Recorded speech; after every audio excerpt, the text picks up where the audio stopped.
Hello and welcome to the latest episode of Seconds Out Live. I'm Danny Flexen and I'm joined by, who is this handsome young stranger? His hair is not unkempt. His suit is well-fitting, so it's not David Price, no offense. Who am I joined by? That's not Ayman Khan, is it? It is. You know what, Danny? It's one of those nights. We're getting towards the end of the year. The Christmas spirit is in full swing at the Khan household, and as well too, the fight week is in full swing on Seconds Out. I couldn't help it. An undisputed rematch, yes, sure, not for the undisputed titles, but for the unified titles. It's a big fight feel week. A big fight week feel in my mind. I had to crack out the suit for it, and I can't wait to speak to everyone on Seconds Out Live. If you haven't got your suits on, quick, put them on. But we'll accept it. If you haven't got the suit ready, you can put your contributions in the chat and we'll get to all of it. Can't wait. When you say in the Khan household, is everyone in your family in their Sunday best at the moment? If we saw your dad, for example, would he walk in wearing a suit, or your mum in her best dress? You know, have you got the whole family involved in this? My mum was in a dress a couple of days back. She went to go for like the Christmas meal at her hospital that she works at. She had a good time there. My dad, as we all know, Frank Warren, let the rumor or the truth out, I guess it was, that I borrowed my dad's shirt and tie and blazer for his meal when he launched the DAZN deal. He let that cat out of the bag there. But this is one of my own, Danny. This is mine. But no, we're not really. Apart from myself, I'm the boxing fan here in the family. My dad, doctor, doesn't really like boxing. I think we know why that is, because of the effects of boxing can have. But he sure does recognize a big fight, whether it's Mike Tyson, Tyson Fury, Oleksandr Usyk, whoever it is, and he knows a big fight's happening this weekend. Mod Father Vinny is saying in their group chat, Ayman, you need to turn your mic down. I've told him it's just the suit that's loud, not you, but he's not having any of it, and you don't want to get on the wrong side of Mod Father Vinny. Long-time viewers will know that to their cost. But yes, it is here, finally, reignited, as Turki Al-Sheikh and the folk at Riyadh season have dubbed Tyson Fury's rematch with Oleksandr Usyk. Saturday night in Riyadh, Frank Trevitt, our colleague, is already out there bringing home the bacon, getting the interviews. I'm actually been doing them on Zoom so far today, but I'm sure we'll all have a crack before Radio Rahim jets in on his private jet. Not paid for by Seconds Out, so don't have a stroke if the owner is watching. He'll be jetting in either tomorrow or Wednesday. I can't quite recall. Nat is saying, so dapper, Ayman. Well, there you go. You've got one fan. So that's good to know. The Keggy says, Fury will crush little Usyk, KO in rounds 8 to 10. I'm reading these out from our live chat, of course, so please do get your questions and comments in if you haven't already. Give us a thumbs up. And if you're feeling really generous, it is Christmas after all. Please do subscribe to Seconds Out if you haven't already. Mr. Lucas says, Happy New Year. I think he's come a bit early for that, but that's fine. He's probably already drinking. Maybe that's why. The Keggy says, looks like curtain drapes. It's not very nice, the Keggy. He also says the public should demand the winner of Fury versus Usyk fights the winner of Dubois versus Parker and not Block Capital's AJ, who doesn't deserve it. No Christmas cheer from the Keggy for Ayman or for AJ, it appears. Anyone from Watford can get it, I think the Keggy trying to say, including you, Nat. So take that one on the chin. Pimp Andrew, and it's a picture of Prince Andrew, funnily enough, on the handle on the avatar. Correct attire. The suit is needed for such a fight. 2 fans now, Ayman. Started well for you. Zumbano Love says, did Dillian's failed test get dealt with by the Gibraltar Commission? He was fighting like 7 months after in Ireland. Is that enough time to prove contamination? Doesn't look good on the Gibraltar Commission. I believe he's allowed to fight pretty much anywhere if they're willing to accept the license he has from the US. So I'm not sure they need to deal with anything in regards to the failed PED test. Hakan's ringside live. Hakan Johansson. Good afternoon, lads. Good afternoon, Hakan. I hope you're wearing your suit as well. Big Chungus. I think that's why Ayman might be laughing. Big Chungus says, Jesus, Ayman, have my babies. Is that even physically or biologically possible, Big Chungus? You'll have to let us know. I'm not going to assume your gender, so it may well be. Thunder Road says, Ayman has shorts on below the waist, a standard presenter trick. That's what they always used to say about the weathermen and weather ladies, didn't they? They were bottomless under the camera frame. Ayman, can you don't have to stand up. Please don't, in fact. Yep. But can you confirm that you do have some clothes on?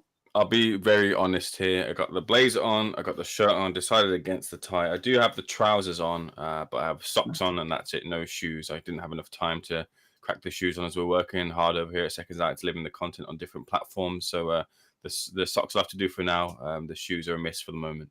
Lights off, socks on. That's what I heard about you, Ayman. Big Chungus maybe will be able to confirm. Joe says $2,000 on Fury for points, 300 on a draw, just in case. I reckon the Turkey fix is in. I mean, I would never cast aspersions anything to do with Mr. Turkey and Al Sheikh, as regular viewers of the Seconds Out Live will know. Beautiful Golden Dragon says Capote's take is Fury wins rematch, FYI. He already gave it on Boxing Asylum last night. That's incorrect. Spoiler, Beautiful Golden Dragon. But it's also incorrect. It's an incorrect spoiler. Yeah. Although by saying it's incorrect, you are kind of giving it away what your actual view is. But we'll get to it. Please don't switch off. You don't know what Ayman thinks. None of us know what Ayman thinks. He changes his mind from day to day. He's mercurial. Big Chunga says, I'm willing to bet Ayman wears snazzy, colourful socks. Ayman?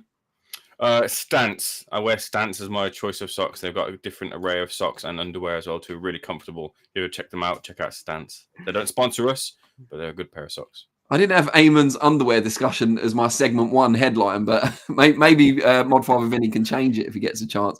John Wick agrees on the colourful socks, by the way. He says that's a given, Chungus. And Beautiful Golden Dragon is just laughing after almost spoiling the whole episode. Big Chungus says worth knowing. Let's dispense with all this unnecessary and sometimes nonsensical chatter, at least for now, not for the whole show, because we'd have no live chat to talk about. But yeah, Tyson Fury is going back in with the only man to have beaten him, Oleksandr Usyk, not that long actually after their first fight. So, I mean, it seems like a long time generally, but for a heavyweight unification fight this time around, not undisputed, I thought it'd be longer. I thought they might long it out into 2025. I'm glad it's not. And I'm also glad that Fury seems to have taken it incredibly seriously. We put up an excerpt from our recent Adam Smith interview. He spoke to our colleague Josh Hart last week.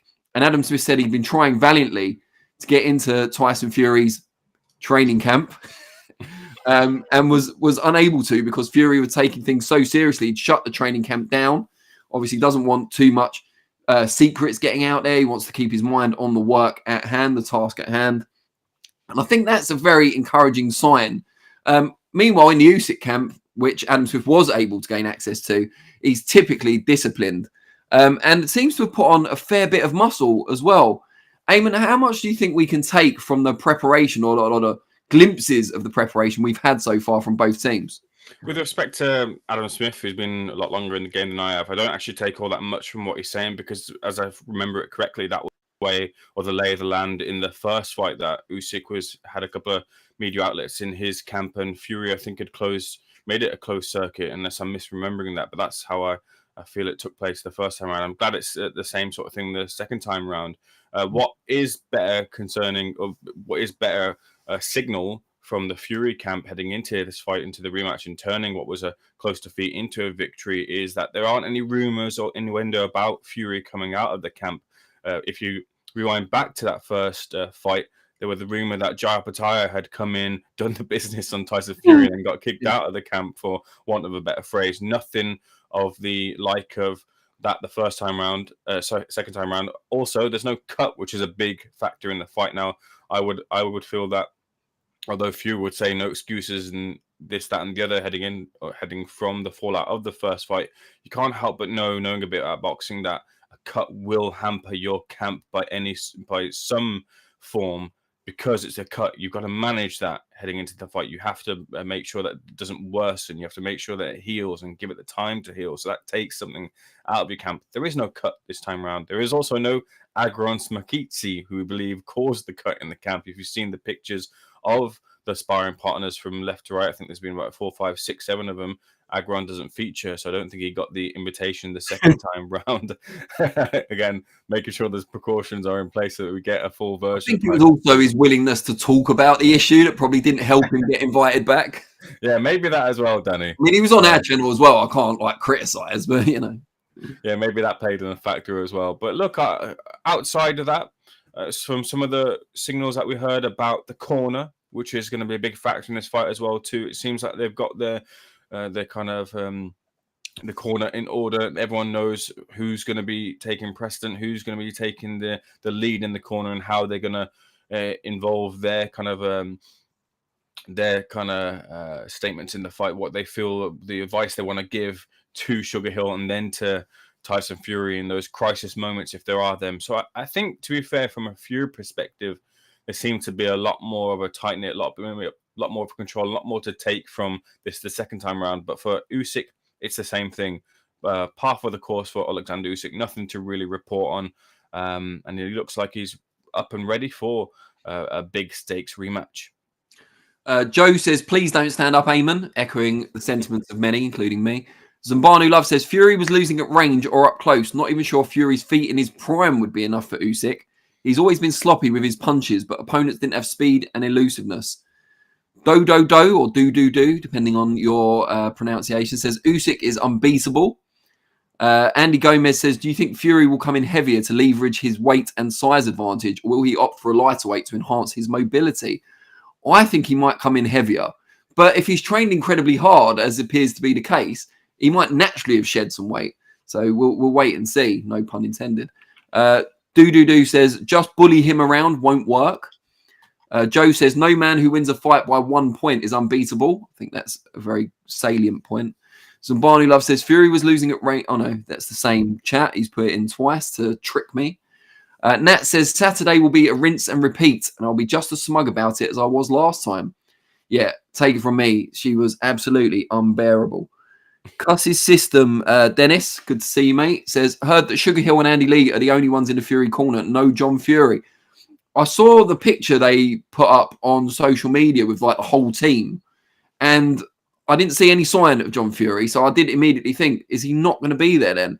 Ayman, have you heard anything, seen anything that makes you think John Fury will be absent this time around? No, I've genuinely haven't heard or seen anything. It was interesting that he was absent at the launch press conference. We were led to believe that it would still be the same trio in the corner, but now it seems to have come to crunch time and John appears to be absent. A couple of people have kind of said John's not going to be in the corner. Nothing official as to that yet. It'd be good to kind of get the lay of the land from some of the journalists and maybe Frank as well too, and Raheem when he lands, as to whether there's any sight of Fury and the confirmation as to whether he's in the corner. But I can't say I've heard anything official, and I would have thought that from the signals pre this fight that he would be in the corner.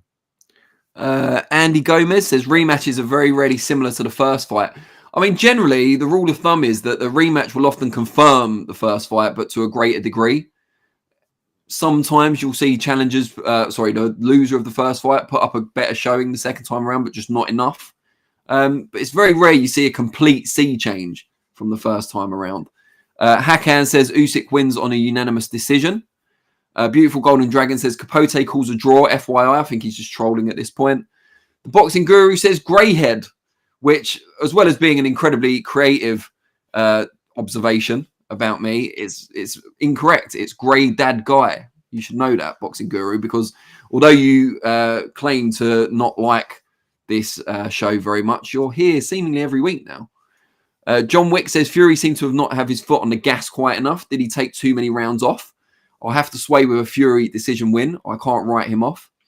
DB Cooper 1, intentionally misspelling Ayman's name as usual, says Ayman's dressed like he's off to some random work Christmas party. Well, maybe he is afterwards. Who knows? Maybe he's got another job. I guess the SO lads don't throw one, lol. The last Christmas party we had at Seconds Out was actually in January, and it was in a Turkish restaurant, I seem to remember. So, yeah, not exactly, not a Turkey restaurant, a Turkish restaurant. So someone obviously misread the memo. Joe says, I'd imagine Turkey on the brain now. I'd imagine Turkey would insist John Fury ain't around. He's a holy show. Victor Vinegar. I like that. Sounds like a villain in an old cartoon. Draw very possible. Zambanu Love says, AJ after losing the first fight said you need to bully Usyk. Same was said the second time, and same is being said for Fury. Maybe that's not the way, as it seems so hard to do against Usyk. Dr. Boxing Talk. I'd like to know where he got his doctorate from. Says definitely a good sign to see and hear that Tyson seems more focused. The fewer the distractions, the better. Still hard to bet against Usyk. Brigitte L says Fury doesn't have the tank to win. Only way he wins is by KO. The Keggy says Turkey does so much good, But then he does balmy things like wanting to do what would be a 49-year-old Klitschko to fight Fury or Dubois, and also Canelo versus Bud, which no one is asking for, especially after Charlo. I think Bud's asking for it, to be fair, as it'll be a career high payday for him, and will catapult him into a whole new realm of superstardom. But yeah, I don't think fans at large are particularly keen on the fight necessarily. Ayman, let's talk about the fight itself. A lot of talk about tactics and Fury. Does he need to bully him? Does he need to get on his toes? Let's talk about Usyk instead to start with. Is it just the case that he needs to do exactly what he did in the first fight, maybe to a greater degree, and he'll be okay? Or does he need to change it up in some way, in your view? Yeah, it's a little bit of both. And what Usyk did in that first fight was simply adapt. I think he kind of looked as to what Fury's game plan was and then tried to find the holes in the game. And the big hole in the game was that big overhand left, Fury dropping his right hand and leaving that mark for him to land on. And he did. He kept peppering away at it and tried to, he was really kind of obvious with it. But Fury, I think with his fatigue, dropped his hands low, and that led to that 9th round where it almost ended for him, and the referee could have on another day called that off. It would have been taking a brave referee to call it off with those stakes there, but for a lot of people that door was definitely open, but the referee didn't do it, and we move on to that, and we move on to the rematch. But I think Usyk does the similar sort of thing. He adapts in the ring there on the night and adapts to whatever Tyson Fury plans to do. So it's much that Fury takes the lead here, and then Usyk follows off of that, then looks to turn it around in those moments where Fury looks to be fatigued, and those windows of opportunities open for him. He's got to capitalize upon those. I don't think Usyk does anything different, like tries to walk down Tyson Fury. He might try to press and pressure Fury a little bit earlier from the off there. But other than that, I think Usyk kind of just takes the back step until Fury kind of runs out of ideas or Fury's presented his game plan. So I think it's kind of one of those a fight of two halves, like the first fight sort of was. So that's my take on Usyk here, but I think he doesn't have the impetus. It's Fury's impetus here for the fight. Thunder Road says, if Ayman were an Irish name, it would be spelled Ayman, Eamon. I mean, that's inspired, Thunder Road. Did it take you long to come up with that take? Yeah, Ayman O'Khan, perhaps. John Wick says, Brigitte, Fury's tank has always been pretty good. That's a weird take from you. And she responds, not when he is in the ring with Usyk. And I think they're both very good points. Yes, Fury, particularly for his size, has always had a very good engine. We interviewed Dave Allen earlier today, and he was saying he remembers Fury running 20 miles spontaneously when he was 28 stone, which is, a good 8 to 9 stone overweight for Fury's usual fighting shape. So he has got a great engine generally, but against Usyk, who is the lighter, faster man, he's going to, expend that energy a lot faster, isn't he? He's going to be hitting thin air a lot more. He's going to be having to move across the ring to pin Usyk down a lot more as well. So, yeah, that gas tank is going to deplete a lot quicker than it would in a normal fight or against a less sprightly opponent. The Keggy says, I had it 6-2 to Fury after 8, but he was clowning way too much and allowed Usyk back in the fight. That's quite a generous scorecard after 8 rounds from what I remember. Fury definitely had his greatest success in rounds. And one thing I do agree with Dave Allen on that he said earlier, was it Dave Allen who said it? Yeah. That he thought that Fury was going to stop him after those middle rounds when he'd had his success and he landed that particularly eye-catching uppercut. And I thought the fight had turned irrevocably at that point away from Usyk. But he did brilliantly to get back into it. And I do still maintain that I think Fury decided to coast at just the wrong time. Brian Petrov says people still discounting Usyk is unbelievable. Brigitte says Fury threw an amazing uppercut but couldn't follow up. No combinations. Dr. Boxing Talk says, lol, PhD in mechanical/sustainable energy engineering from the FAMU, FSU College of Engineering, USA. Former amateur boxer. I mean, that's a mouthful and a half. Thanks for asking. Great show per usual. Thank you, Doctor. Really appreciate that. DB Coupon says, backing Fury because the Usyk wank fest, nice, from boxing hardcores has gone too far. Come on, Mush. Get up. I did a really good Fury impression the other day. Only Nat can confirm it, unfortunately. But if I might dust it off towards the end of the show if I feel able. The Keggy says, Usyk is a very sneaky fighter. He allows the fighter to use up his gas tank in a round. And as soon as he sees they're taking a breather, he lets his hands go. Yeah, I mean, it's one of the things he's best at is boxing IQ. Dr. Boxing Talk says, Lol, can I borrow some money from the bag you got away with? DB Cooper one, I'm thinking about buying an airplane. Zambanu Love says, AJ after losing the first... Oh, no. Zambanu Love, why do you keep repeating your chats? Is it I don't know. Is it like something you do in person as well? You got a bit of the old David Diamontes going on? Let's... I like that laugh. Let's talk about Tyson Fury's part of it, because as Ayman said, the impetus is on him to turn things around from the first fight. He has to do something different. Now, something I've seen repeated by many commentators is that all Fury needs to do is replicate what he did in his best rounds, which I think are 5, 6, and 7 is the most commonly cited set of rounds. And if he does that over 12 rounds or even 10 of the 12 rounds, he'll be fine. He'll win a decision. Is it really that simple? Because surely if he adapts, Usyk will adjust to those adjustments. So what does Fury need to do, Ayman, in your view?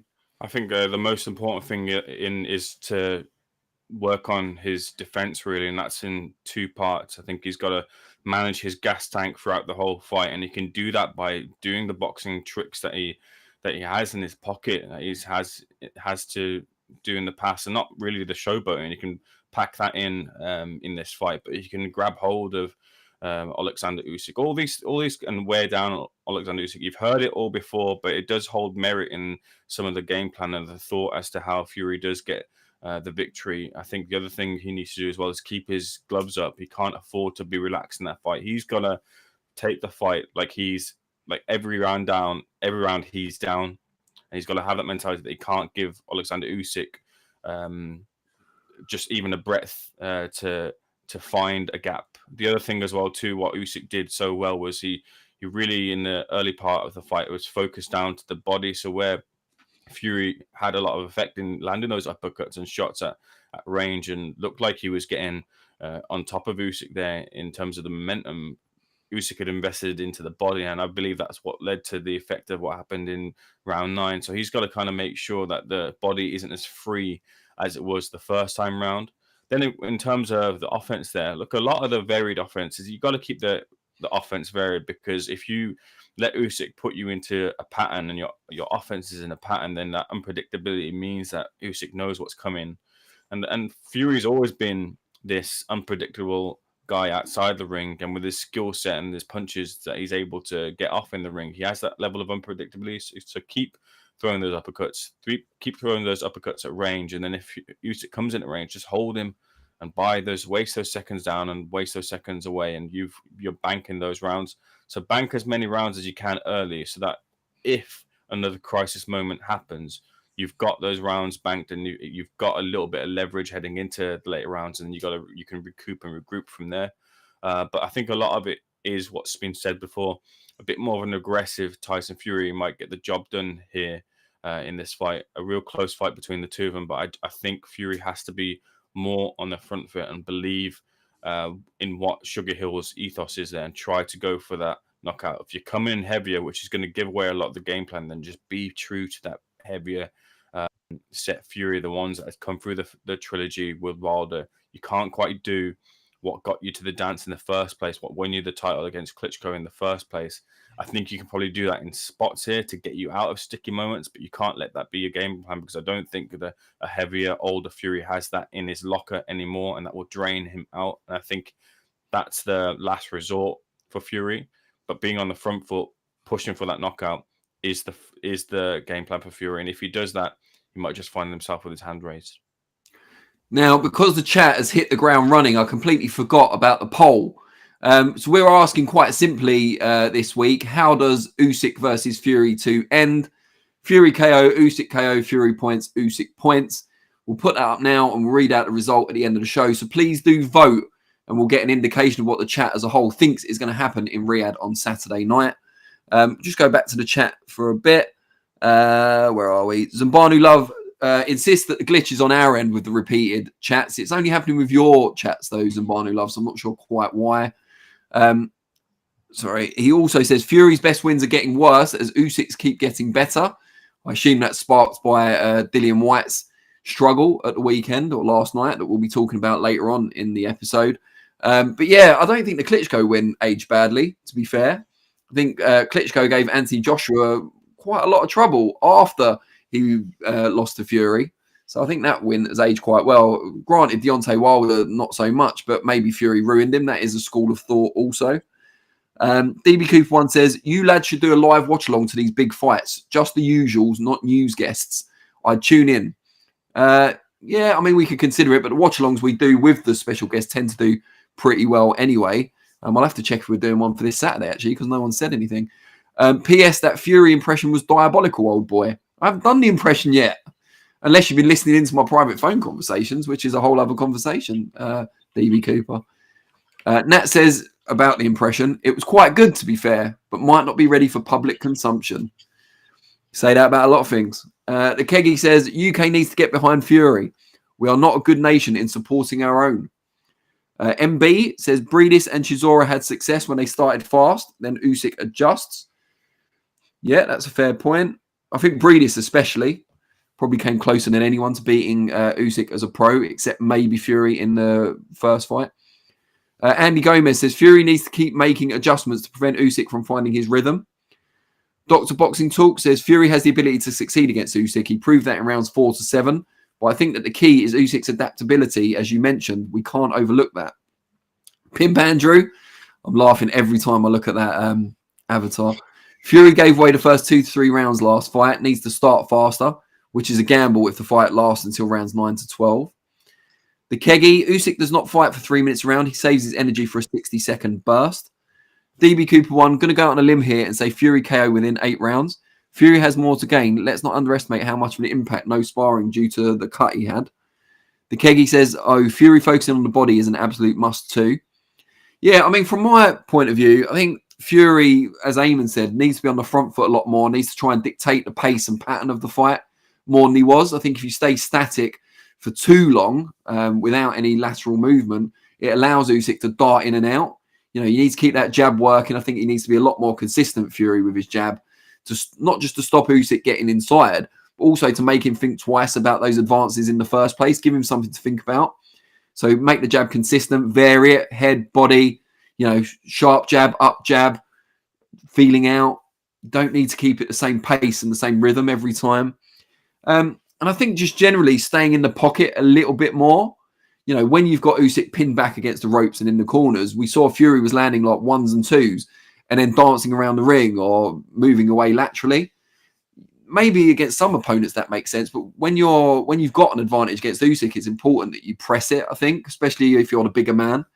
You know, you're not going to be able to keep him where you want to keep him if you're allowing him, you know, make him work to get out of those traps that you've set. And I don't think Fury did that enough. I don't know if that was a confidence thing or, you know, if he was trying to stick to the game plan they'd already agreed. But I think he can pin Usyk back for longer periods and debilitate him, you know, take a lot of his strength away by targeting head and body. If he's more consistent in that pressure, I think that's important. You know, give him more to think about, give him more to contend with, and then he won't be so strong when the fight enters his second half. But that is a risk because in doing so, Fury could easily gas himself out, which someone mentioned in the chat. So we're going to need to find out how capable he is of doing that. But I just think you can't let the smaller man dictate the pace and pattern of the fight. I think you're giving up your natural advantages before you've even started, if that's the game plan. And I don't know if that was the game plan. It might be that Fury just didn't stick to what he'd agreed. But the rounds when he had his most success, he was the one on the front foot. He was the one dictating the pace. And he was showing a consistent work rate, which I would argue he didn't replicate for any of the other rounds, in which is where he lost the fight. You know, you can be proactive or you can be reactive. And the times when Fury was reactive, he lost rounds and he nearly got stopped. So I think, yeah, proactivity is certainly the way forward. No pun intended again. Neil Lucas says, Fury only won 3 rounds from the first fight. Watch it back. No way a split decision. Usyk wins inside the distance this time. Victor Vinegar says, if Fury attacks like Putin did to Usyk's motherland, he will win. Wow. SO Live just got geopolitical, perhaps for the first time in its history. Never a good idea, Victor Vinegar getting geopolitical on a boxing channel, as I've found out to my cost on many occasions. Zumbanu Love says, Fury only has 3 to 4 rounds of gas to win consistent rounds versus Usyk. How much can he improve on with a better camp? Cuss's System says Shane McGuigan's confirmed that John Fury's not in the corner and predicts Usyk wins on points. Putting those two things together, relating them, does that mean Shane McGuigan thinks John Fury's a benefit to the corner? Because or does he think Usyk just wins regardless? Ayman, you'll have to get on to your mate Shane and find out what he's thinking, what he means by this. Plop Monkey says, I think Fury and Usyk will have... no, I'm not going to read that, Plop Monkey, because it's disgusting, let's be honest. You should be ashamed of yourself. I'm going to have to put you on the naughty step with any more of that. Brigitte L says, sure, must press, but he needs to be very fit to do that. And Fury's not like he used to be 10 years ago. I don't think Fury's feet are as fast as he was 10 years ago, but I don't think it's a lack of fitness necessarily. I think he's still, fit enough. But I think he's just against a much faster, fresher, more agile opponent. And you're always going to look less fit in comparison to someone like Usyk. I think any heavyweight would. He was a dominant cruiserweight. And I think that shows when he's fighting the bigger, more robust but slower fighters up in the heavyweight division. Plot Monkey says, I knew you wouldn't read it. Well, there you go. Well done, then, Plot Monkey. I mean, that kind of means you wasted typing it, but there you go. Brigitte L says exactly. Well, I appreciate that, Brigitte. I mean, even a stop clock is right twice a day, as they say. Right, Plot Monkey's done a proper one this time. He says, I think Fury will stay on the back foot looking for counters. And like Sugar said during the fight, if he stops crossing his damn legs, Usyk can't throw. Well, we shall see, but it's a very exciting prospect to see them go back in there. And I think it's prediction time. We've asked the chat to give their predictions as they are voting in our poll. If you haven't already, please do vote. Just the standard 4 options, so no option for a draw. Unfortunately, if you want to sit on the fence, maybe just don't vote in the poll. Fury KO, Usyk KO, Fury points, Usyk points. Please vote and we'll read out the results of the viewer poll at the end of the show. But it's time for us to stick our heads above the parapet. Not at the same time, of course, that would be madness. Ayman, you get to go first just because, I don't know, it gives me more time to think about it. How do you think the fight ends on Saturday night, the main event? So I think these predictions should be slightly reserved for Friday night and seeing what the fighters weigh on the scales. And maybe we should do a little bit of content there afterwards and give our official final predictions on it. Or maybe you can find it on social media if I change my mind. But this is the way I'm going to go for it now. I'm going to stick my head above the parapet, as it was, whatever the phrase cliche is. I think that when it comes to conversations surrounding Oleksandr Usyk and the full form of Oleksandr Usyk and just how good he is, I think we've seen just how good he is now. In that first fight, he played his full hand, and there's no more mystery about how good Usyk is. We've known for a long time just how good it is, but how high of a level can he get to? And I think that was him at the highest level, which was a close decision victory on the judges' scorecards, which saw him nearly get out his most closest competitor in the form of Tyson Fury out of the ring in that 9th round, but wasn't quite able to do that.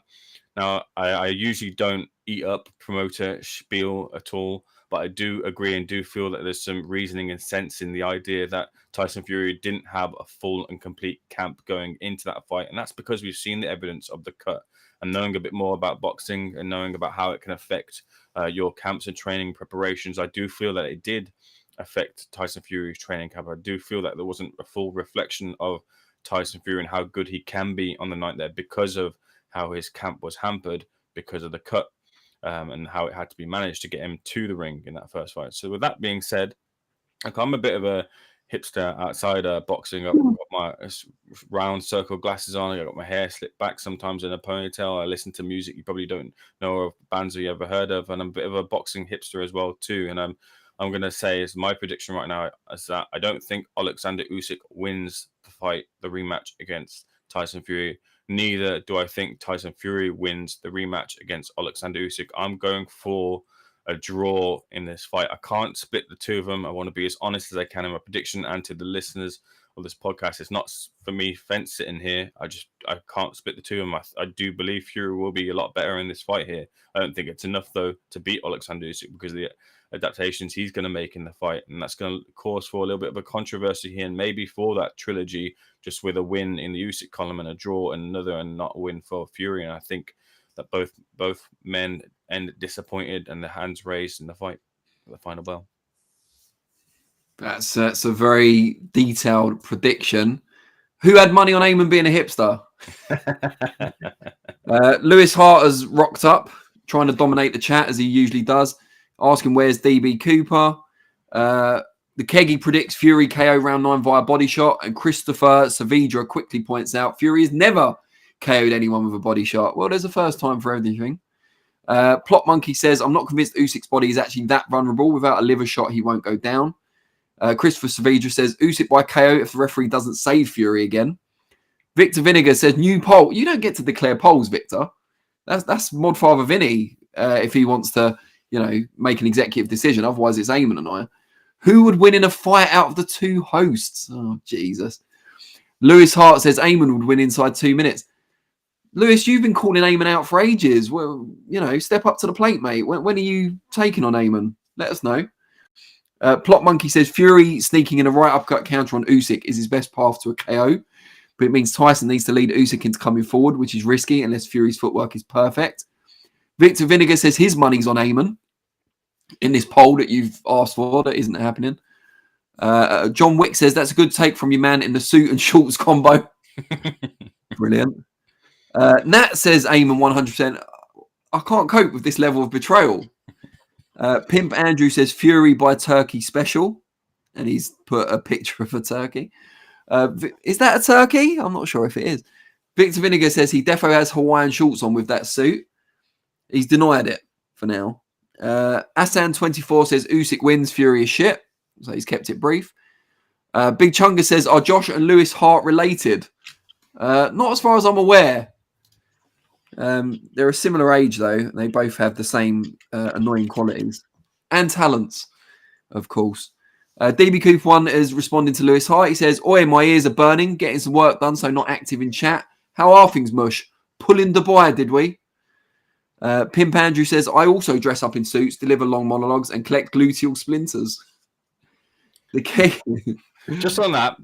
We're going to let that go. Yeah. For anyone who thinks I'm sitting on the fence, it's on record on Twitter that I called Charlo and Castano to have a draw in their first fight, and it was a draw. I'm not calling the draw just to be a hipster. I'm saying I can't split the two of them. And that's just, I think all things are viable. With everything on the table, that someone can win, someone can lose, and neither men can win or lose. I'm going with that option there. Okay. Well, I'm glad we got that sorted. I'm sure Pimp Andrew will apologise. And I'm undefeated in predictions this year. Got Joshua Dubois right. Got Batervia versus Bivol right. I'm going for...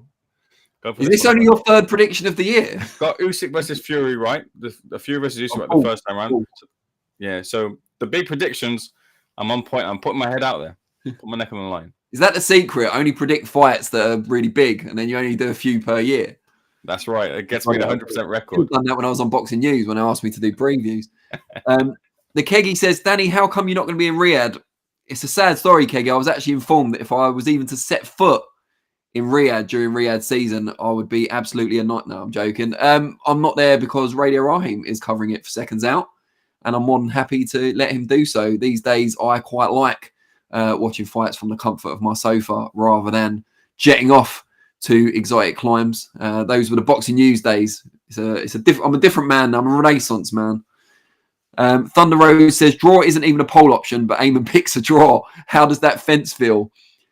Yeah, I mean, he'll get good odds on a draw. Let's put it that way. If he puts his money where his mouth is, I've got no problem with it. Lewis Hart says to DB Cooper 1, no problems, mate. All good. No pulling, mate, unfortunately. Glenn Mountain III says Fury round 9 stoppage. That's the second person who's gone for round 9 specifically. Do they know something we don't? Betting's going to be suspended soon because of SO Live. Neil Lucas says the 3 Wilder fights flattered Fury, better than flattening Fury. Fury is on the slide.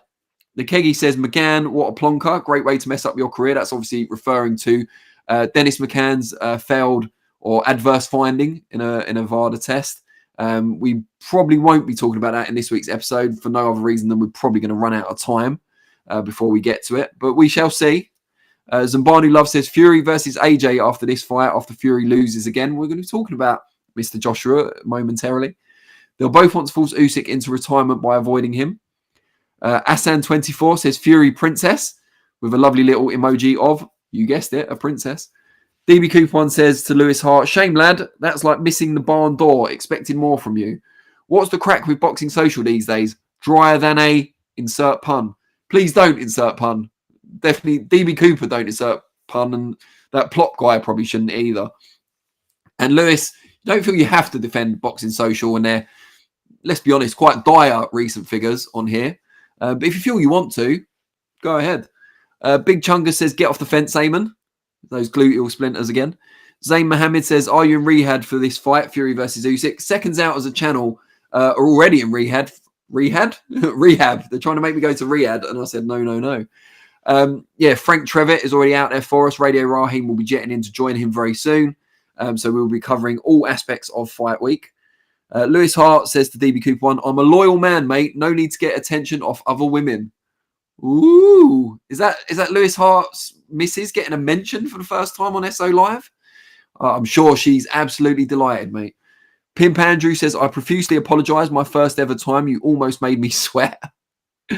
Yeah, Pimp Andrew is currently posting from, what was it, the High Wycombe branch of Pizza Express. Beautiful golden, see, more politics here on SO Live. It's our new thing. Beautiful Golden Dragon says, draw, told you, great dad guy. Ayman spills the beans on the asylum. Yeah, I mean, we might have to ban him from the asylum if this continues. What sort of audience do they get? They get a better audience than us. Bloody hope not. Ayman was about to say then. No, Do they, Ayman? I've got to always help out the asylum where I can. They're going through a bit of a flux status, and asylum opened up the doors for me. I wouldn't be sitting here without the help of Steve Willings and the gang. So absolutely, when the asylum calls, I answer. Fair enough. Stephen says, Lewis Hart managed to escape the Eddie Hearn trapdoor, it seems. Congratulations. Andy Gomez says, when are you going to employ Tyan Booth as a full-time host on the show? Yeah, I mean, I would like nothing better, but I think we'd probably push the owner ever further to a premature death via stress if we did that. So probably no time soon. Stephen Butterworth, here at Seconds Out, it's Team Fury. We expect a Fury win. He's now the big underdog now, unfortunately. I'll give my prediction in a minute, but I've got to get through these chats first. We do appreciate everyone who sent in a chat. We are the most interactive show on Boxing YouTube, so please keep them coming. DB Cooper one says, Lewis Hart is a taken man I see, keeping up appearances in public. She doesn't need to know mush. You should do a management takeover of Boxing Social, lad. Yeah, I mean, I think he could probably improve their fortunes. MB says, first fight, the pressure was on Fury. Now he's been beaten. The tables have turned. Stephen Butterworth says, we wanted Danny Flexen out in Riyadh, but he had other commitments, ones we can't divulge, unfortunately. Please don't mention the Kinahan interview again, Stephen.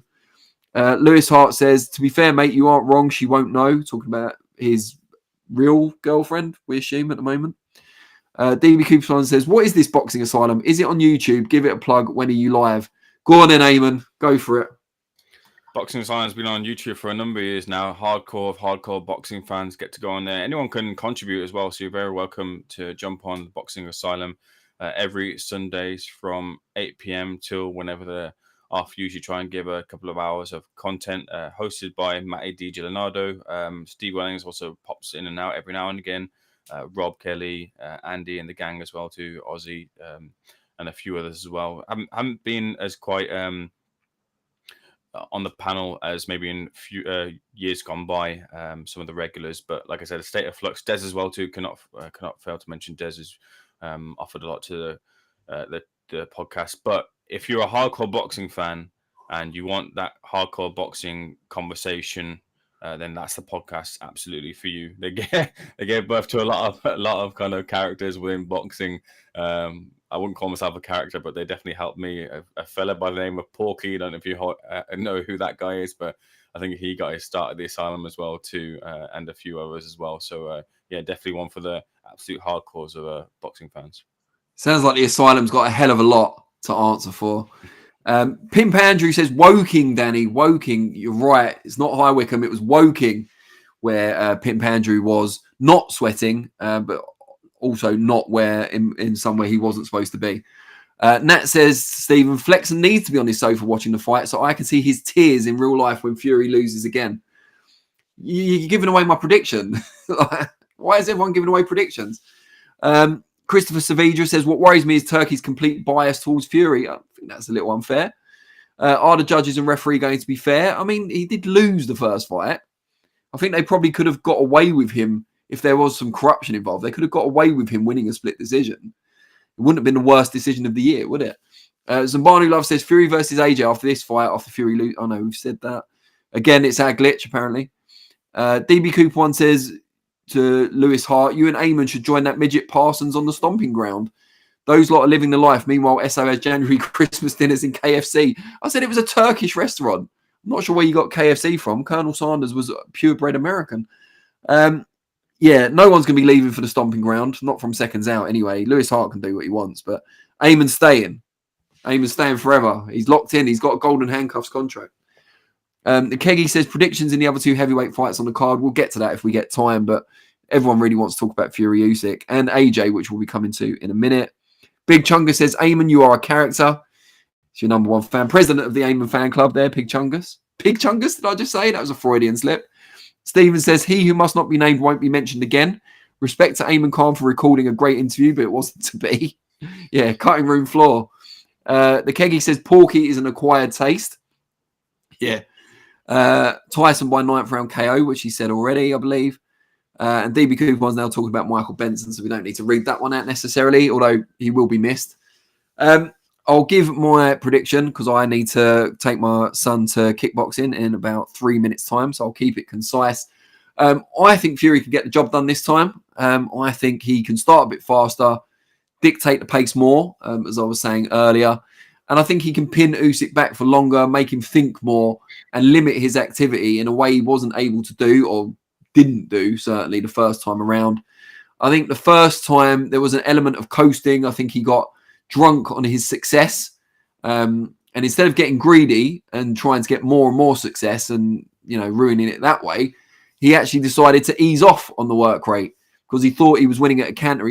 It seemed to me that he thought the tide of the fight had turned irrevocably, and all he needed to do was maintain his control over the distance, and that would be enough to win the fight. And he was proven wrong, and Usyk dug deep and came back into the fight and nearly got Fury out of there. And I don't think Fury is foolish enough to make that same mistake twice. I think he'll respect Usyk more going into the rematch. How could he not? He's the only man to have beaten him as a pro. And I think that will not only focus his mind more in preparation, as we've already seen from the shape of him and from the camp being closed off. I think in the ring, he will be focused for 3 minutes of every round.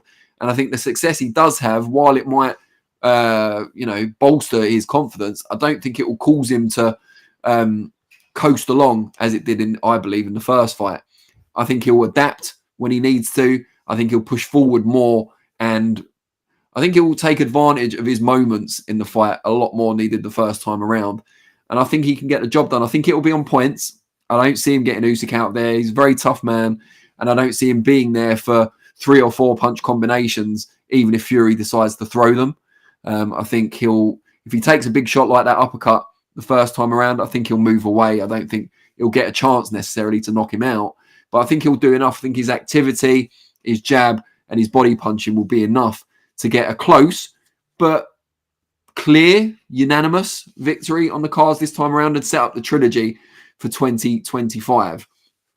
I'll just quickly go through the chat before I dart off. Joe Nash says the best version of Fury beats the best version of Usyk. The question is, what version of Fury will we get? The Keggy says 100% agree with Danny's prediction. Well, it's not 100% because you think he's going to knock him out, and I think he's going to win on points. But I appreciate the support nonetheless. Christopher Savija says Fury didn't ease off. He was exhausted. You can see how he lost his boxing form, and Usyk started catching him with brutal overhand lefts. Pimp Andrew says starting faster is key. I'm expecting big moments in the fight within 4 rounds. Great show, guys. Stephen Butterworth says Danny Flexen got me hyped. Lovely prediction. I 1000% agree. So he's gone a whole further than the Keggy, which is appreciated. Now, we're going to talk a bit about the third man in this fight. He'll probably be there, although he won't be in the ring. Or he might be in the ring after the fight. Who knows? On Saturday. And that's Anthony Joshua. We thought he was the forgotten man after getting starched by Daniel Dubois. But it seems like everyone's still talking about him, particularly in relation to Tyson Fury, depending on what happens on Saturday night. But I'm going to hand over to Ayman. Ayman, what do you think Anthony Joshua's ideal outcome is on Saturday night? And where does he fit into the future once that outcome takes place? Yeah, absolutely. The ideal outcome for anti-Joshua is that Tyson Fury beats Oleksandr Usyk and he gets the unified heavyweight titles. Anti-Joshua is the next man to take on Tyson Fury, and we finally get that fight that we've been waiting for many a year. Thought we were at that fight, that juncture, but then the arbitration was won by Deontay Wilder, and then we had another iteration of Wilder and Tyson Fury. But the path now seems to be clear now that Anthony Joshua's lost to Daniel Dubois. Boxing does work in completely strange ways to tie up these threads, and it will be a huge fight nonetheless if the two do get into the ring. But there is the understanding, at least the general consensus from boxing fans and those in the industry now, that it's definitely past its best. Not quite past its best as Kell Brook and Amir Khan were, which had flitted on for many a year, and we finally got that. And Kell Brook had his hand raised against his longtime rival Amir, who'd goaded him for many a year, and finally delivered that fight. It's not quite there, but it is definitely past where it could have been. The stakes are definitely a lot more different. Neither currently hold titles. One might hold titles, but that shine, that sheen, the undefeated sheen as well has gone from both fighters, and had gone a while back from Anthony Joshua. But he now finds himself in the position where we're led to believe that he will be the guy who takes on Tyson Fury if he wins or loses. It makes more sense if Fury was to lose, that the two would then fight, and maybe have that money fight, that final out fight, seeing where either fighter is. But that's what it would be. It would be a huge money spinner fight, and we'd hope that we'd get one of them in Wembley, the home of British boxing, outside of course York Hall, but the biggest stage in British boxing. And then you'd expect maybe the rematch, or at least one of the fights, to happen in Riyadh over in Saudi Arabia. It doesn't make a whole lot of sense if Tyson Fury was to beat Oleksandr Usyk this weekend that Anthony Joshua will be the next man in line. He holds no mandatory to that belt. He's just come off the back of a defeat to Daniel Dubois. Surely you'd look at it and you'd want the trilogy fight between Oleksandr Usyk and Fury if Fury was to win, or you'd want the winner of Daniel Dubois versus Joe Parker, who holds the other belt in the four belt era. He'd be the one who's next in line for that shot, that opportunity. And that's where some of the mixed signals come in boxing right now, because we have to give credit where credit is absolutely due, that a lot of big fights are happening and fights are getting made, and those who are avoided are being put in positions where money's now no longer an issue, and they can't talk about money or stature because they're getting paid better than what they were beforehand, and those fights can now be made. There's no roadblocks in that sort of sense, and promoters don't hold roadblocks anymore or power of position, because they're pushing towards one kind of unified goals to get themselves paid and get their fighters opportunities. So those roadblocks don't appear to be there. And this idea of, like I've said here before in the Seconds Out Live, previous iterations, previous episodes, I've said, like, this idea of UFC-ifying boxing seems to be like a good move in terms of getting like a one ranking, one kind of belt, one set of rankings for fighters to understand who kind of fits where in amongst the puzzle of boxing across four governing bodies, five if you include the IBO, but four is the main ones. If you can consolidate that down into one, then you have those proper rankings, and you'll be able to kind of decide who's number one, who's next in line, who's, and etc. down the rankings. So if you're doing that, and then you put in Daniel Dubois, who's defending his title in the voluntary against what seems to be the highest rank or the toughest opponent there, at least someone who's in form as well. So in Joe Parker, you can't complain about that. That seems like you're going the right direction. But then if you go the direction of Fury wins and then you put AJ in with him, it kind of goes against what the direction seems to be going in. So mixed signals, I do get that. I also do get that a lot of boxing fans have wanted and do want Fury and AJ in some form. And I can't say that I don't want it either. I'll be forefront and honest with that. That is a fight I do want to see, but not out of the opportunity to go for another undisputed fight, or not out of the opportunity, I think, maybe for another rematch, the trilogy fight with Oleksandr Usyk. I think Anthony Joshua finds himself having to, I think, with respect to a guy who has done a lot for the sport, I think it has to be said, and has bought big fights, big nights in the sport. I think he's got to wait in line, or at least he's got to force the issue and force himself into the position. That's the way the rankings work. That's the way the belts work. Just being the money man here when the money's enough to go around, I think doesn't hold as much play, at least for a boxing fan. It's different on the business terms, and I get that. I'm not included, and I don't really care about the business terms. I don't really care what either fighter is making here. But in this idea of UFCifying the whole of boxing, which I'm certainly not against, it does kind of fly in the face of that. So we'll see if Joshua does get the opportunity. We'll see if he's even ready for the opportunity. You'd think that going into a fight of that magnitude, you might want one in between as well. We'll see if Fury, the man who might indeed hold the power, especially if he holds the belts, wants to give Anthony Joshua that opportunity as well. We'll see if more games don't get played as well. But look, for me, Joshua's got to force himself. He's got to accept himself in a position. It's not one that's warranted through reputation or what you've done before. I think it's got to be earned. And right now, I think Dubois, Parker, or even Usyk would stand themselves in a better position. Hi, guys. I'm back. The Keggy says no one should support AJ seeing as he bottled the Dubois rematch. The official word is that he had a few small injuries that meant he couldn't get back in time for February. We have to kind of take him at his word unless we hear, good evidence that it wasn't the case. Andy Gomez says AJ needs to build himself back up, which echoes from what I heard, Ayman's sentiments. He does not deserve a title fight with his recent performances. Stephen says Ayman Khan looking like a pimp daddy today. Do we still say pimp daddy in 2024?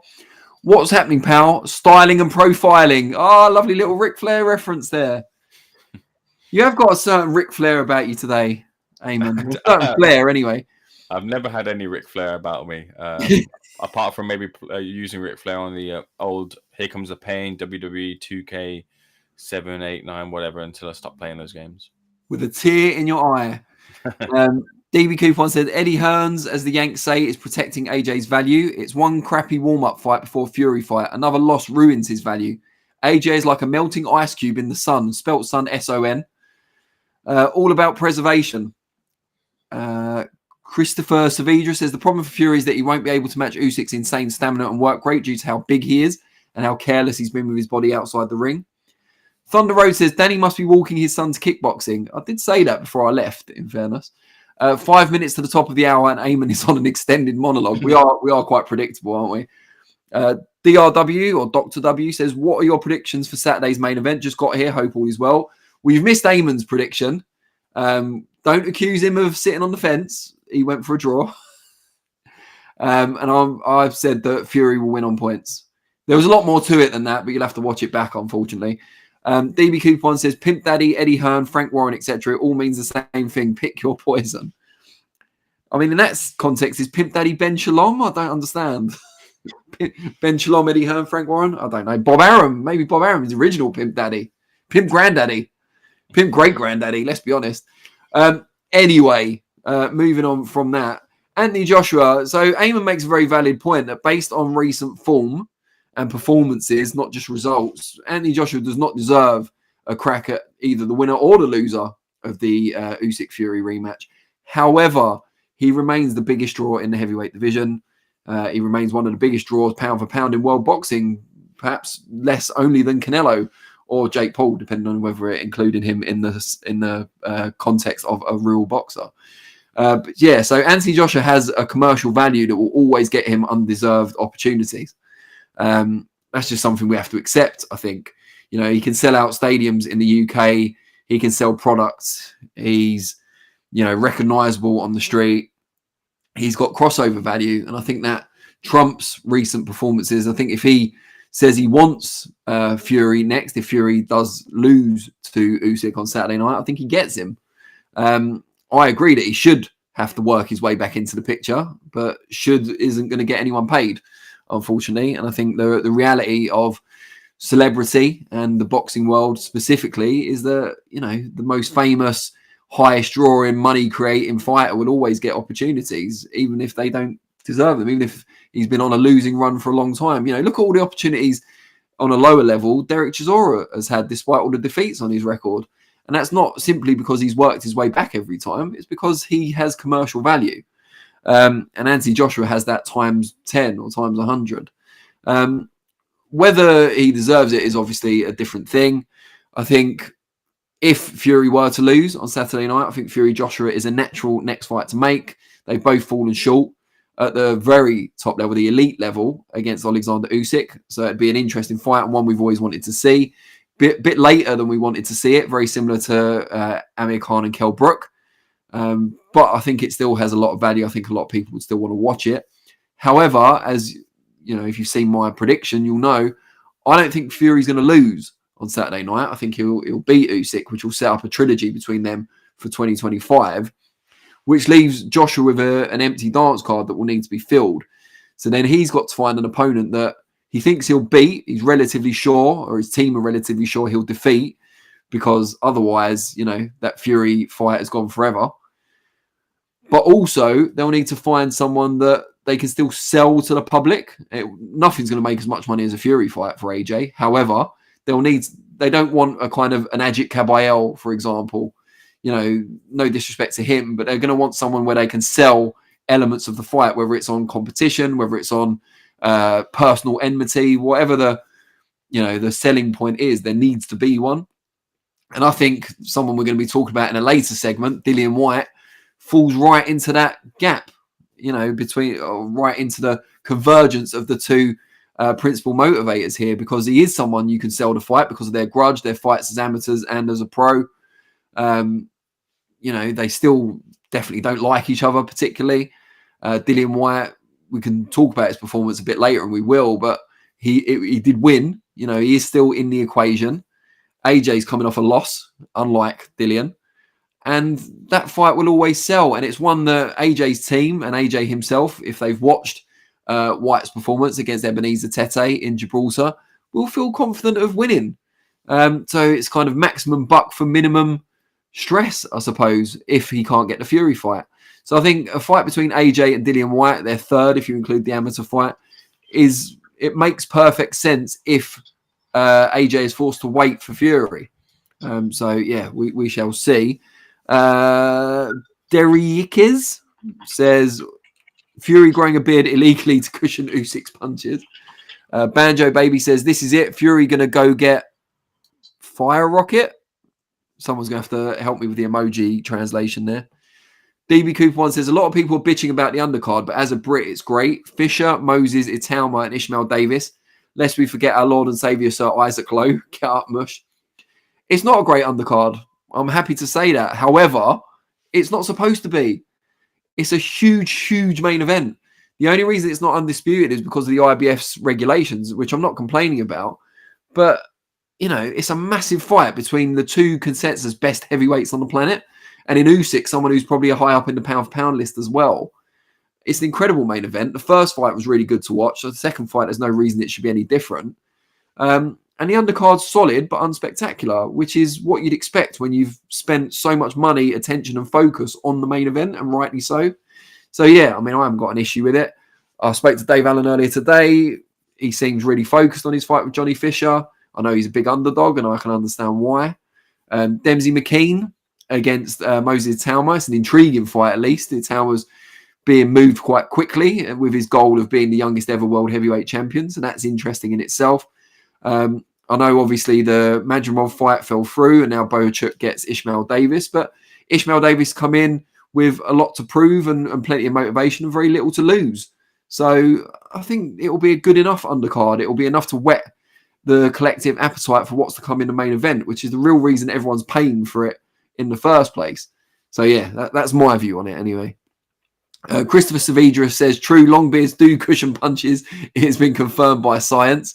We need to hear from Dr. Boxing Talk and see what he says, because he's the real scientist here. DB Cooper one says, Christmas come early, all hell turkey, even if Danny the grey-head Flexen hates him. It's grey dad guy. It's not hard to remember. Beautiful Golden Dragon will not be happy if you keep getting it wrong. And I don't hate Turkey at all. I admire what he's done for boxing, and on some level, I'm grateful for what he's done for the sport as well. Just because a few puns went amiss one time that we don't really talk about anymore doesn't mean I hate him. I don't really hate anyone. Well, no, I'm not going to call out publicly anyway. Derrickes says the gypsy sausage was all bullocks. DB Cooper one says, I wasn't joking, by the way. I low-key think this undercard is underrated. I get why the Yanks are moaning, but as a Brit, it's decent. Yeah, I mean, worldwide, a lot of people probably aren't aware of the UK talent, like how good the UK talent on the show is. But maybe this undercard will serve to make them aware. You know, seeing if Moses Itauma destroys Dempsey McKean, I'm not saying he will, but if he does, that will certainly open some eyes about this, you know, hot young heavyweight coming from the UK rather than from the US, where prospects in the heavyweight division are often built up and flatter to deceive. Moses Itauma, in my view, is the real deal, and he might go some way towards proving that on Saturday night. Anthony Joshua's Irish grandma, brackets Moya versus Harper, that's a long handle, says if Fury wins, his haters and Joshua fanboys will try to discredit him with accusations of cheating. They will cry about ref, judges, Turkey, Fury's weight, Usyk's height and reach, his age, etc. I mean, I think most of those things have already been mentioned in the chat, to be fair. So people are getting the excuses in early. But it doesn't matter. You know, people are probably saying there's reasons why Usyk won the first fight that aren't true as well. Do you know what I mean? So we'll see if Fury gets his revenge, whatever excuses may or may not be made. And I'm sure Usyk won't be the one making those excuses regardless. We'll see a trilogy hopefully next year. And, you know, maybe we'll be able to conclude who is the better man once and for all. So that's AJ. I think we've probably time to move on to segment 3. And Dillian Whyte's already had a mention. So it seems natural to segue into that. And I didn't expect to see boxing on a Sunday night, or big time boxing, if we can call it that, on a Sunday night in 2024. But we did. And it was Dillian Whyte against Ebenezer Tete out in Gibraltar, where Whyte has enjoyed some success in the past. So much so, I believe they made a new £2 coin with his image on at one point. They didn't do anything like that this time around, unfortunately. Maybe a mark of how boxing has moved away from the hotbed of Gibraltar to Riyadh.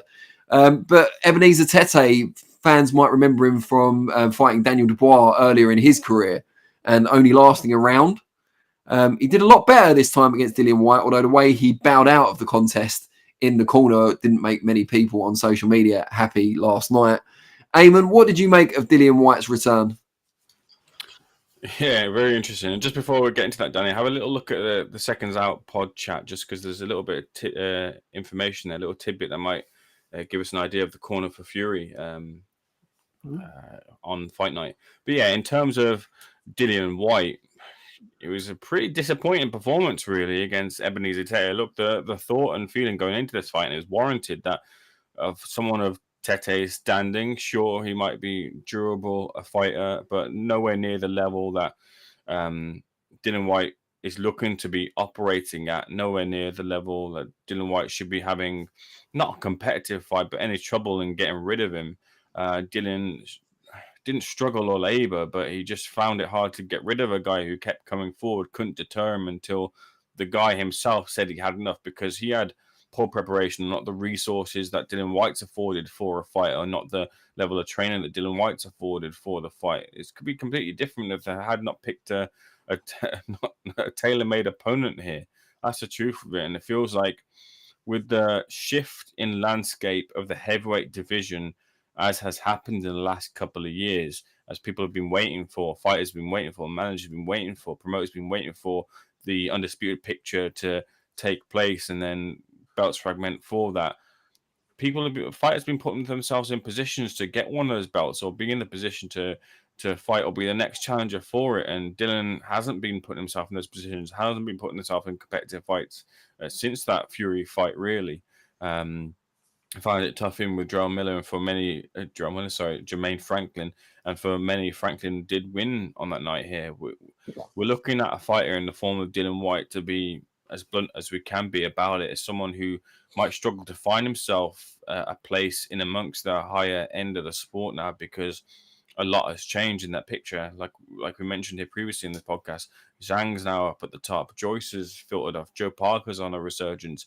Caballero's found himself to become a bit of a problem. Martin Bakole looks like an unstoppable fighter right now. Moses Atuma is looking to be one of the fastest, or the fastest to ever claim a belt at heavyweight. Daniel Dubois, for many people who doubted him for so many years, now finds himself champion, has deposed one of Whyte's former rivals here. Lawrence Okoli, who was going on back and forth years ago on the social media, the YouTube channels as well. And we thought maybe that could be something in the future. Now seems like it could be, but Lawrence Collier has now found himself up at heavyweight and looking for a world title opportunity here.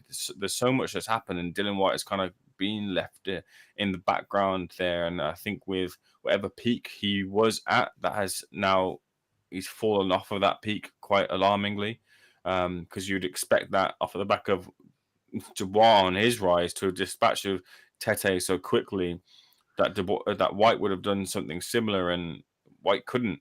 I think he threw his best left hooks in there. He threw to the body, the trademarks of Dillian Whyte at the top of his game, and Tete was still there, was still in front of him, and that's a problem. That's an issue for Whyte there in terms of those competitive fights. And I think for Whyte here, I think he needs to move himself, unless he kind of turns it around in the next fight, which we hope is some form of competitive fight here. I think it's 1 or 2 last paydays and then off into the sunset, because those world title opportunities for him, I don't really see him having a competitive chance in those fights with whoever would be on the opposite side of him in that equation. Yeah, I mean, it's tough. It's quite sad to watch, I suppose. You know, I'm not saying I've ever been particularly invested in Dillian Whyte. I'm not close to him on a personal level or anything like that. I mean, we talk to each other. It's not, there's no beef or anything. God, can you imagine? I wouldn't want beef with Dillian Whyte. But yeah, I mean, it was a real struggle to watch him, having watched him in his prime. And I think we have to say he's probably not quite in his prime anymore, even if that was an off night. And he had been inactive since I think it was March. So quite some time out of the ring, which won't have helped. Maybe Tete put up more resistance than expected, certainly than was expected by me.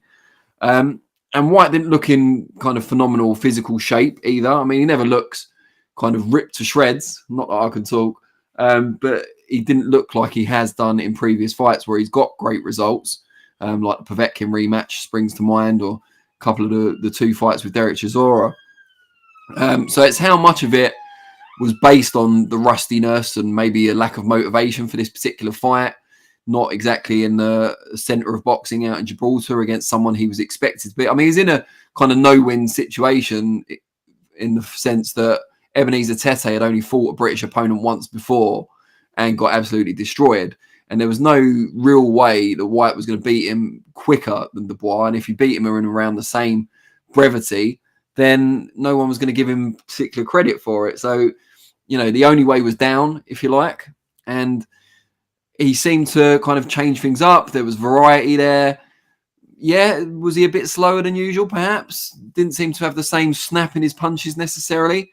But again, those things are connected sometimes with inactivity and rustiness as much as they are, a fighter going over the hill or being shot. And I've seen that from a lot of people. He looked shot, he looked washed. I'm not sure that's the case. We won't know that until he fights someone else or he has more regular activity. What I do know is that the biggest enemy of fighters as they get older, especially if they've been through wars and they're not as fresh as they once were, is a lack of activity. You need to be out more regularly the older you get, not necessarily taking too much punishment, but just having that regular repetition of using the same muscles, doing the same things, both in training camp and in the fight itself. And Whyte hasn't had that. And I'm not saying, he doesn't have to take some of the responsibility for that, given everything that's happened. But now he is back in the ring, and we've seen him in March. His team needs to get him out more regularly. And I worry that there's a sense of trying to save him for that one big fight, whether it's Derek Chisora's 50th fight, if he carries on after the Otto Valiant fight, which is number 49, I imagine he will, or whether it's an AJ fight that nearly happened previously, the rematch. I worry that they're trying to keep him, valuable and unscathed to an extent to get that big payday, when really what's going to help him have a chance of winning the fight, the big fight that he eventually gets, will be a regular period of activity. So that is a concern. But yeah, mostly sadness watching it, because I remember the Dillian Whyte who roared back to beat Povetkin, or the one who was behind on the cards and chinned Derek Chisora towards the end of their rematch. That Dillian Whyte, or the one that gave it his all against AJ even though at the time he was certainly overmatched in terms of youth and technical ability. Has that Dillian Whyte gone forever? Will we ever see him again? That's the question. And I think the only way we'll find out is through regular activity. But I just don't know from a commercial perspective how sensible regular activity is if there's any sort of concern that he won't keep winning.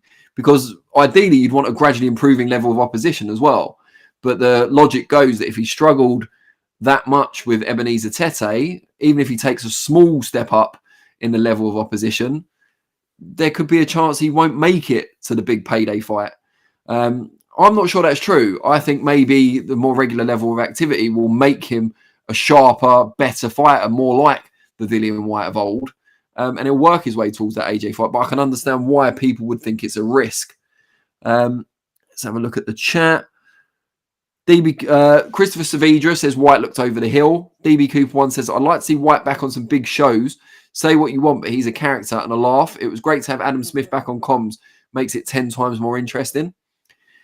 Derry Ikez says, beard makes it harder for Usyk to target. So we're still talking about the beard. Plus, expect Fury to wear his body protector up around his chest.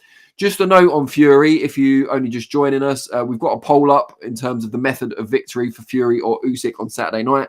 Please do vote and we'll read out the result at the end of the episode. And also the thing Ayman sent me that he alluded to earlier was just a tweet by DAZN that says Andy Lee will be working as a guest pundit for them on Saturday night.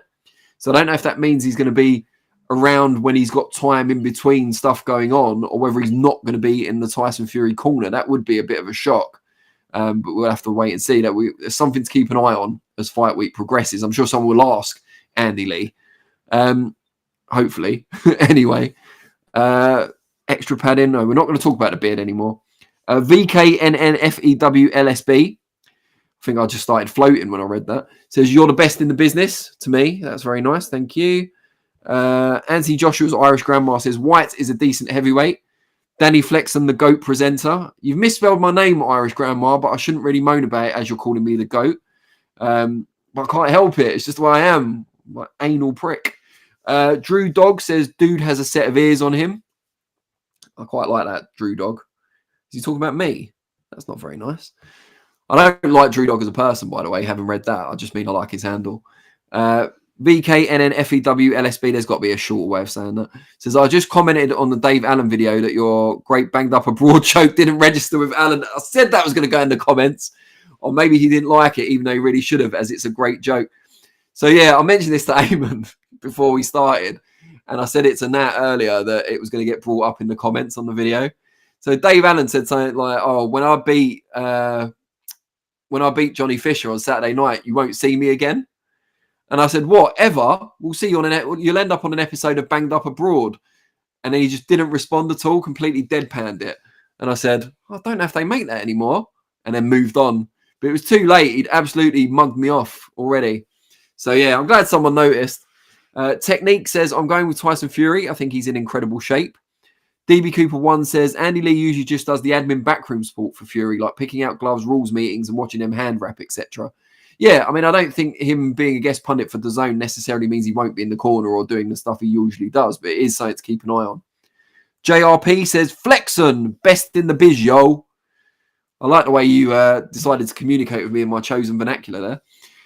I am definitely a best in the biz, yo type of guy. But yeah, I appreciate all the love. Thank you. But please do contribute to the chat if you haven't already, and give us a thumbs up and a subscription. Doesn't matter if you're praising me, praising Ayman, or hate both of us equally or not equally.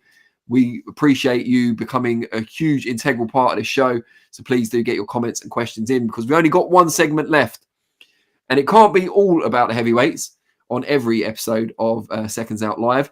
So we are going to be taking a drop down, I guess, to middleweight, although it hasn't quite been confirmed just yet. Because it's not weight that's the dispute between Chris Eubank Jr. and Conor Benn in terms of their fight that's being negotiated currently. It's more the purse split.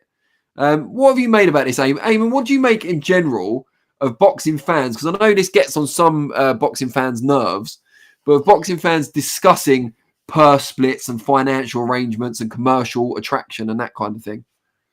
I think in terms of purse splits and things like that, and people campaigning for more fighters to get any money, I find it a bit weird because neither we don't get the money. What business really is it of who gets the money? It does give you an idea as to negotiation tactics and who's got a good team in terms of getting the best deal for their fighter, and that's all that these teams are really doing here. It does also give you an indication of the A side and how much it does come to being about money and legacy. And amongst comments that I can't remember if they were made about this fight, but you do get these every now and often, like I'll fight for free and all that sort of stuff like that. Like those really aren't material, don't hold any substance. It's all about getting those paydays as prize fighters inevitably have to do so. It does also give you the indication as well when it comes to talk about splits and money on the table. That does give you the indication this fight might be taking place in the UK as opposed to any other territory, because when it comes to dealings with Saudi Arabia, it's usually that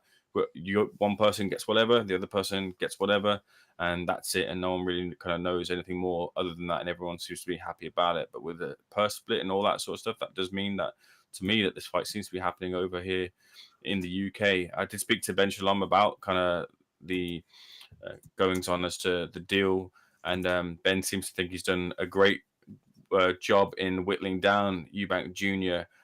From a higher purse split to something more amenable for Conor Benn, and that should be what they take there. And he did make a salient point, to be fair, because he said that, and it works both ways, that if Hearn was with Ben, he'd be arguing for a bigger chunk of the pie if it was his client. And look, when it comes to this fight specifically, about A sides and purse splits and who deserves more, whatever, put that to a side. But in terms of who has been there, has had the pay-per-view fights, has had a bit more of the spotlight on them, it's undoubtedly Eubank Jr. Sure, Eubank Jr. can't make the money that Conor Benn brings in other fights there, but neither can Conor Benn, I think. His other route is Mario Barras for a world title, and so does Eubank Jr. have that opportunity against maybe the likes of Erislandy Lara. I think the thought of those two going to those other avenues is just a negotiation tactic to talk the other one down from wherever they are or up from wherever they are, you know. But I don't see that to be the case. I guess that's a fail-safe or last resort for either fight. And they're two good fights, to be fair, in consideration. Maybe they can meet after becoming world champions, which we want to see Eubank Jr. do in some full form. And Ben, if he can get to that status of full world champion, because that fight with Barras is a tough fight, and Ben is by no means a favorite in that fight. I think it's a very close fight between the two of them. Barras is going to drag him into a real war there, somewhere that Barras has been before, and a live fight as well too. And Eubank Jr. Lara's in sensational form and putting dents in a lot of good fighters right now. So I don't think either really want to. You couldn't stop yourself laughing there, could you? The idea of Eubank Jr. beating Lara. It's not that. It's just that the idea that these two go and get beat and then come meet each other afterwards it would just be another silly string to a long saga. Well, at least Brooke and Khan had won world titles. Yeah, exactly. So yeah, look, it seems to me that this is the direction that both fighters are going. I really doubt that this fight, off of the back of 2 years of so much in the background, and then these two can't make the fight because they don't agree, is just very, very, very silly. So I think this fight is getting made next year in the UK. Drew Dog says, love y'all. Thanks, Drew Dog, even with my BFG ears. Appreciate it. Nat says, Nancy says hi. Hi, Nancy. Reliable source from somewhere near the North Pole informs me that you've got some really great gifts coming to you this Christmas. So carry on being on the good list. Is it called the good list? The nice list? Whatever the list is. They didn't tell me that when I spoke to them. MB says, boxing accountants, I refer to them as, people that talk about who deserves more money in fight negotiations. Anthony Joshua's Irish Grandma Moy versus Harper, another one who needs to shorten their handle. Says, Ayman is a top presenter. Respect.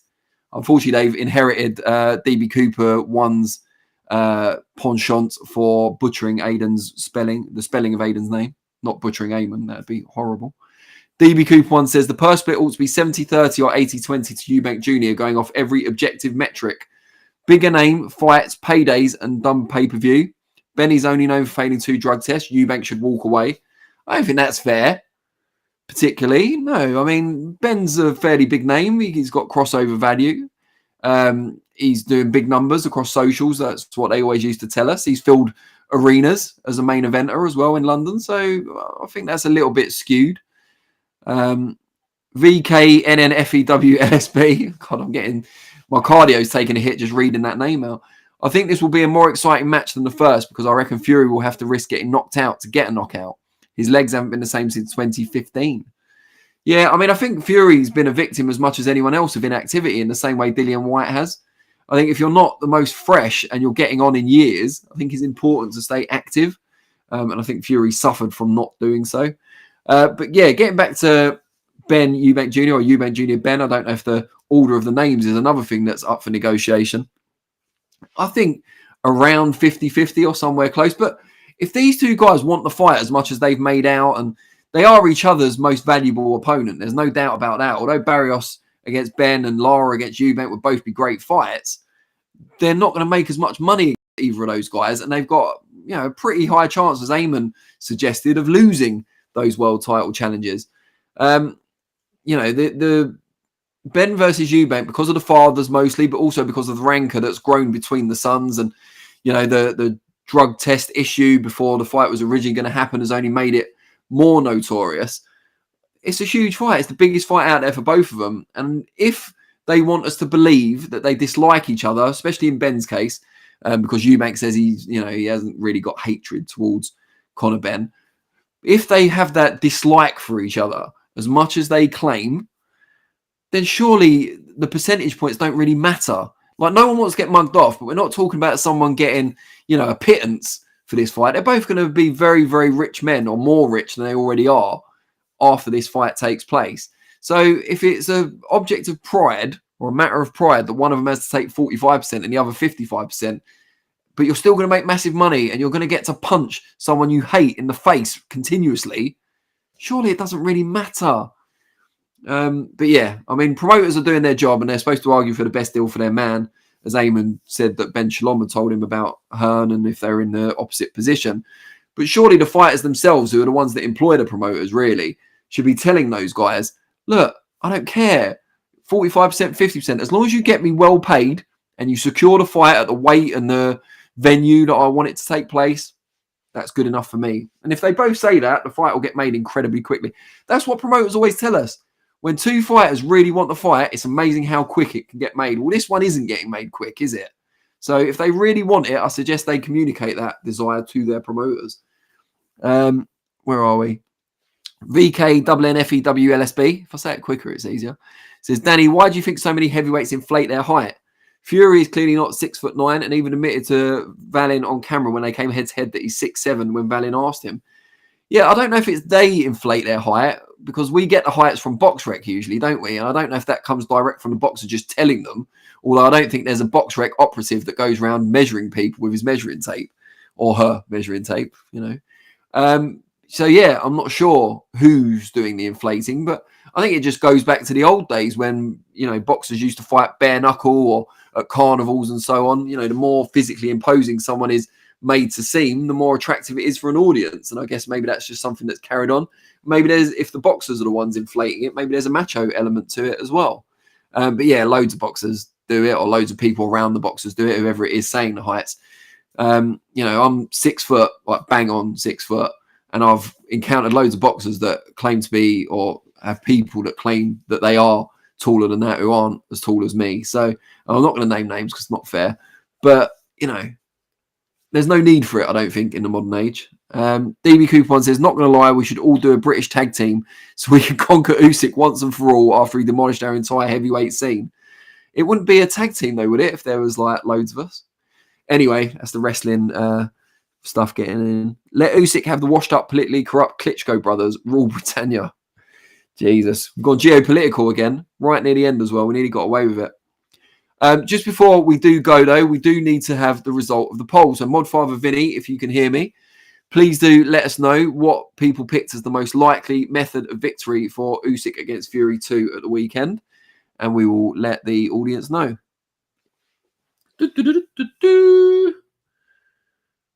Vinny, you still there? You still with us? Have we bored Vinny to suicide? What's going on? Ayman, can you see the result? I sure can. Fury by knockout 43%, Usyk by knockout 25%, Usyk on points 17%, and Fury by points 12%. 43% Fury knockout. That's quite a big majority for one.